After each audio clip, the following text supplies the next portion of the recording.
Bonjour et bienvenue aux Matins éphémères. On est le mardi 13 juin. Merci d'être avec nous ce matin. Au microphone, Jean-François Artaud. Comme je vous le mentionnais hier, je suis en remplacement de Caroline Stephenson pour la semaine. Caroline sera de retour avec nous dès lundi prochain. Alors cette semaine, encore une fois, des émissions intéressantes, particulièrement aujourd'hui. Aujourd'hui, à 8h, on recevra Georges Goma. Georges, qui est bien sûr un chroniqueur régulier de Caroline et qui va venir nous parler d'Afrique comme à l'habitude. Ce matin, il concentrera son propos surtout sur le Congo. Il y a présentement une pétition qui circule au Congo qui veut remettre en question les gouvernants, les dirigeants de ce pays. Alors Georges va venir nous entretenir du Congo et on aura justement quelqu'un en direct du Congo, oui. du Congo plutôt, qui viendra intervenir avec nous. Rebonjour à tous. Vous écoutez toujours les Matins éphémères au microphone Jean-François Artaud. Et cette fois-ci, j'ai la chance d'être accompagné d'un chroniqueur régulier de Caroline, Georges Goma. Bonjour Georges, comment vas-tu? Je vais bien, Jean-François. Et toi, comment vas-tu? Je vais très bien, merci. C'est un plaisir de te retrouver. Ben oui, moi aussi un plaisir. Ça fait toute une année qu'on s'est pas revus. Ah, ça fait longtemps. Écoute, ma première émission de radio à CKRL, j'étais tout juste après toi, exactement, le dimanche. Exactement. Tu te rappelles de ça? Hein? Absolument. Oui. Ben dis donc. C'est un grand plaisir. C'est un grand plaisir. Un beau soleil en plus, là. Oui, profitons-en parce qu'il annonce la pluie aujourd'hui. Absolument. Bon. Dis donc, t'as l'air radieux, t'as l'air en forme? Ben oui. Oh ben écoute, je suis toujours en forme. Quel que soit, ça c'est un principe chez moi. Quelles que soient les circonstances, la forme, c'est une belle thérapie, figure-toi. Et ça permet de vivre vieux, imagine-toi. Eh ben exactement. Bon. Alors ce matin, tu nous proposes de nous parler du Congo.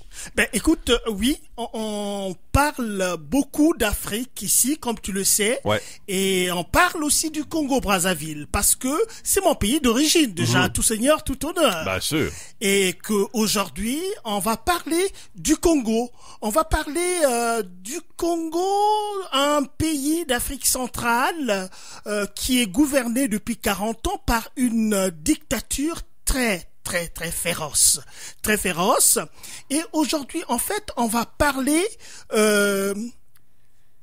d'une conférence de presse qui s'est passée il y a 3 semaines au Congo-Brazzaville, menée par certaines personnes de l'opposition et de la société civile.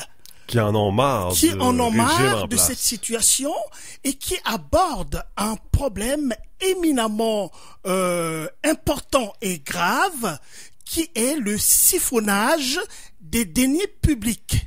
Vous savez que quand on s'engage en politique, la première des choses, c'est quand même le service public. Absolument. Et que ce que la population donne le mandat, n'est-ce pas, de s'occuper de leurs problèmes, se dévolue corps et âme pour cette population-là. Mais au Congo-Brazzaville, ce qu'on constate, c'est une population très pauvre, un pays potentiellement et réellement riche, et dont les fonds publics sont dilapidés clairement par les autorités au pouvoir. Et ça fait longtemps que ça dure tout ça. Ben, ça fait longtemps que ça dure et il faut que ça s'arrête maintenant. Et nous aurons un invité qui a été, on va l'avoir au téléphone, qui a fait cette conférence de presse avec 2 autres amis et qui sont en train d'initier une pétition parce qu'il y a un faisceau d'indices qui montre clairement que les autorités politiques dilapident des sommes incommensurables d'argent dans le pays pendant que le pays devient très pauvre. Bien sûr, ça appauvrit la population, tout ça. Absolument. Bon. Donc, on va voir M. Clément Mirassa au téléphone. Très bien. Moi, je te laisse nous le présenter puis je le mets en ligne tout de suite. OK. Ça devrait fonctionner, Georges. Ça devrait fonctionner. Et alors, on va faire ça. Alors, là, ça sonne. Quelle heure est-il au Congo, là? Au Congo, en ce moment, il est 13h. D'accord. Alors, Clément? Alors, on a des petits problèmes techniques. On va essayer de... là, il est au téléphone. Oui, moi, j'ai avec moi. Voilà. Est-ce que vous nous entendez? Est-ce que vous nous entendez? Est-ce que ça passe à l'antenne? Comme ça. Voilà. Mets-le près de ton micro. Voilà. Ça va fonctionner. Voilà. OK. Ça devrait fonctionner comme ça. Ça devrait fonctionner quand Ouais, même. si tu le tiens près de ton micro, ça devrait fonctionner. Ah ouais, d'accord. Alors, bonjour Clément. Bonjour. OK. Alors, nous sommes donc à l'antenne de CKRL, la plus vieille radio communautaire en Amérique du Nord, francophone, il faut le dire. Absolument. Et je suis avec Jean-François Artaud, qui remplace Caroline Stephenson. Alors, il s'est passé, Clément, à Brazzaville, il y a 3 semaines, une conférence de presse que vous avez initiée avec 3 autres collègues de la scène politique au Congo-Brazzaville. J'ai nommé Monsieur Jean-Pierre Anyangoy et Monsieur Diogène Seni. Est-ce que tu peux nous en dire davantage sur cette conférence de presse? De quoi il s'agissait? Merci, monsieur le journaliste. Merci pour cet intérêt que vous marquez à cette situation, à ces questions à laquelle nous tenons beaucoup.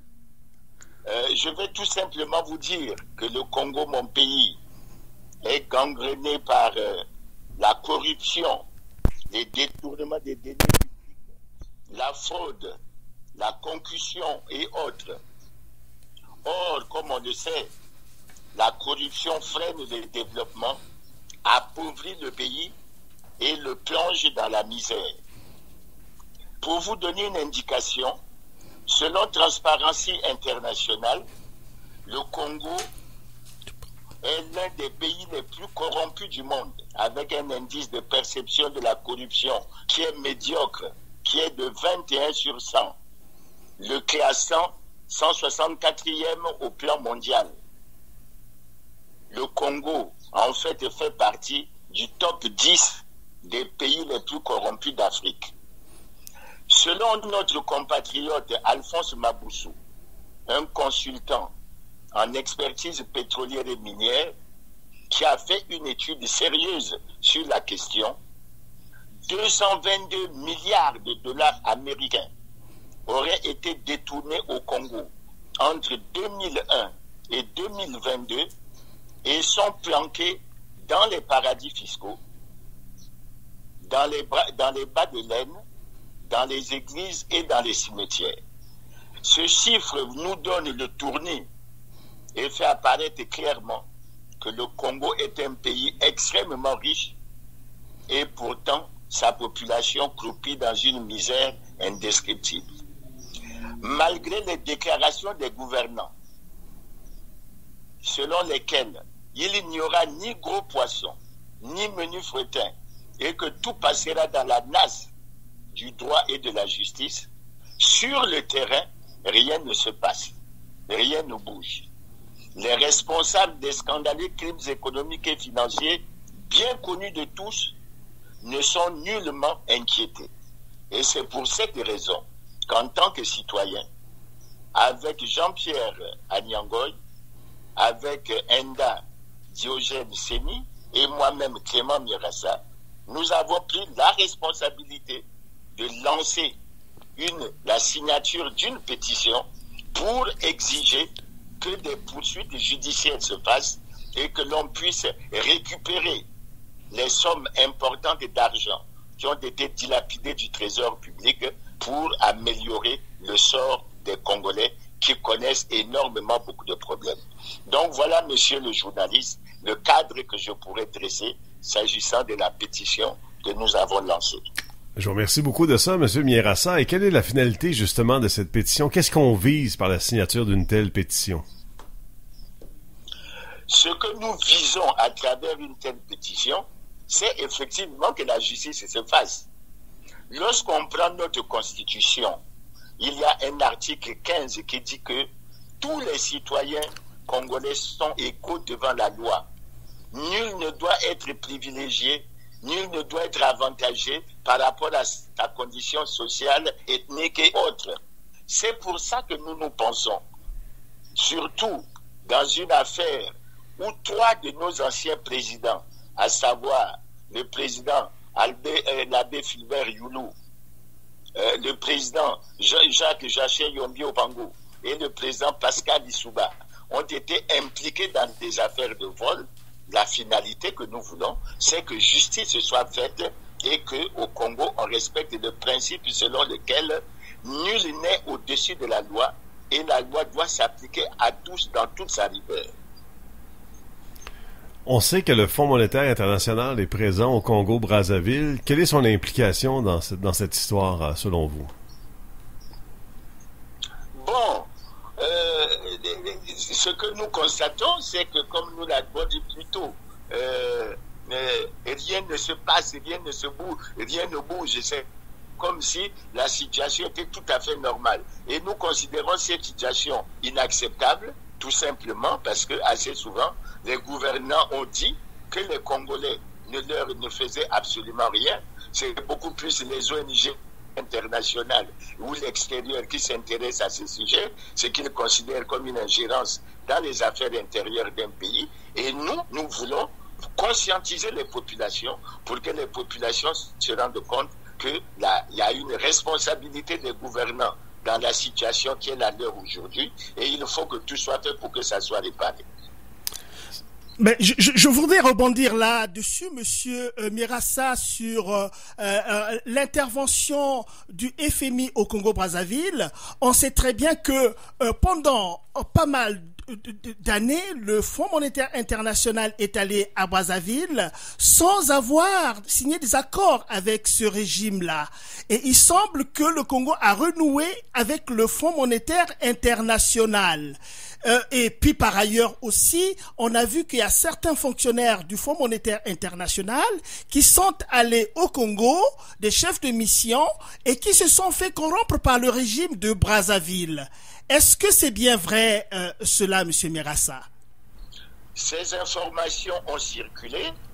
Vous savez que le Congo atteint le point d'achèvement de l'initiative Pays pauvres très endettés en 2010. Et dans le cadre de cette démarche, il y a plusieurs informations qui ont circulé pour dire que les comptes étaient truqués, pour dire qu'il y a eu l'intervention du directeur général de l'époque que vous connaissez bien, M. Strauss-Kahn, et qu'il y avait également l'implication du représentant du Fonds monétaire international à Brazzaville, M. Moussa Yaya, qui, d'après les informations que nous avons, a fini par intégrer le domaine pétrolier en créant la société Continent. Donc, pour parler des relations avec le Fonds monétaire, je dirais de façon succincte qu'en 2010, le Congo atteint le point d'achèvement de l'initiative Pays pauvres très endettés, qui lui avait permis la réduction significative de sa dette qui était au-delà des normes de la communauté économique et monétaire de l'Afrique centrale, mais qui avait été ramené à 20% du produit intérieur brut et qui avait ouvert de belles perspectives de développement, tout ça. Malheureusement, pour des problèmes de mauvaise gouvernance, et il faut insister là-dessus, le Congo a replongé dans une situation d'un surendettement, a replongé dans la mauvaise gouvernance, a replongé dans les pratiques de préfinancement pétrolier, de gage des ressources pétrolières, et il s'est retrouvé encore dans une situation véritablement chaotique aujourd'hui, qu'ils ont voulu, que les gouvernants ont voulu expliquer par la baisse drastique du prix du baril du pétrole, mais en réalité, il s'agit beaucoup plus de la mauvaise gouvernance. Donc, par rapport à ça, le Congo a réussi à signer en juillet 2019 un accord de la facilité élargie de crédit avec le Fonds monétaire international, mais le gouvernement n'a pas été en mesure de respecter les engagements qui ont été pris. Et finalement, en janvier 2022, ils ont signé un nouvel accord et que c'est ça qui est en train de s'exécuter. Il y a 2 revues qui sont passées, dit-on qu'elles sont bonnes, mais en réalité, la question fondamentale, est-ce qu'avec la richesse du Congo, le Congo a besoin d'aller au Fonds monétaire international? C'est ça justement la raison de notre combat, qui consiste à dire qu'il faut mener un combat pour que le Congo récupère les importantes sommes d'argent qui ont été dilapidées du trésor public, les faire revenir au pays pour contribuer au développement du pays. Monsieur Clément Mierassa, vous soulevez là un point extrêmement important, et si on revenait à la pétition, on sait que pour qu'une pétition ait de la crédibilité, qu'elle ait du poids, il faut qu'elle soit signée par le plus grand nombre de personnes possible. Parlez-moi donc de l'implication de la population congolaise et aussi de la diaspora congolaise, justement. Bon, merci pour une fois encore pour votre question. Nous avons destiné la pétition à la population congolaise, tant au plan intérieur qu'au plan de la diaspora. Nous avons commencé à mesurer les effets et nous allons continuer à faire un travail de communication pour qu'il y ait davantage de signatures. Mais je dois vous dire qu'avec le mode de répression qui existe au Congo depuis plusieurs années, beaucoup de Congolais, surtout de l'intérieur, que nous rencontrons pour la signature de cette pétition disent c'est bien fondé, c'est bien justifié, mais ils ont peur de la signer parce que les Congolais pensent qu'en signant cette pétition, ils subiront une répression qu'ils reconnaissent féroce et ce n'est pas du tout très intéressant. Mais nous continuons à faire le travail. Parce que nous avons expliqué que nous-mêmes qui avons lancé la pétition, nous sommes également exposés. Si nous sommes impliqués dans des cas de corruption, de détail devant la justice, il n'y a aucune raison que les Congolais baissent les bras et à chaque fois que nous le pouvons, nous leur lançons un appel pour qu'ils signent massivement cette pétition pour que l'on arrive à un niveau tolérance zéro de la corruption comme ça s'est fait dans des pays comme Singapour. Mais pour ça, et moi je soutiens ce qui a été dit par le Premier ministre de Singapour, pour éradiquer la corruption, il faut s'attaquer surtout au haut niveau, aux étages les plus élevés, pas aux petits. Ça pourra suivre après. Mais nous sommes certains, parce que la pétition, nous allons la faire signer jusqu'au 20 juillet. Nous espérons que d'ici là, la communication que nous ferons pourra faire avancer les choses. Mais quelle que soit l'issue, aujourd'hui au moins, les gouvernants ne pourront plus dire que les Congolais sont restés silencieux devant ce problème. Il y a des Congolais qui ont élevé la voix et nous osons espérer qu'ils seront de plus en plus pour qu'on avance sur ce chemin. Mais je voudrais rebondir là-dessus, Monsieur Mierassa, ce que vous dites là. Mais qu'espérez-vous vraiment d'un système dictatorial? Il est bien clair quand même qu'à observer une fois de plus, un faisceau d'indices montre quand même que le régime, c'est un régime dictatorial. Un régime dictatorial qui fonctionne sous les oripeaux d'une démocratie, c'est-à-dire une démocratie de façade. D'autres appellent une démocrature. Mais quand même, ils ont quand même insufflé une peur, une terreur auprès des populations. On peut les comprendre dans ces populations-là, d'avoir aussi peur d'un régime, l'un des plus féroces au monde. Monsieur le journaliste, je suis très content de votre question. Je vous rappelle d'ailleurs qu'au plan de l'indice de la démocratie, l'indice de la démocratie du Congo est de 2,79 sur 10 et le Congo est classé parmi les pays à régime autoritaire. C'est vrai, on peut dire beaucoup de choses là-dessus, mais on ne peut pas baisser les bras. Nous avons également des convictions, nous avons des conditions des Congolais à améliorer. Nous savons qu'il y a de l'argent et qu'il y a une petite minorité qui s'est accaparée de cet argent. Nous ne pouvons pas rester les bras croisés. Les Congolais n'ont pas le devoir de baisser les bras. Au contraire, nous devons les conscientiser. Il faut qu'ils prennent conscience de leurs droits. C'est vrai que c'est difficile, mais il faut qu'ils prennent conscience de leurs droits et qu'ils réclament, qu'ils revendiquent leurs droits. Et nous allons nous battre.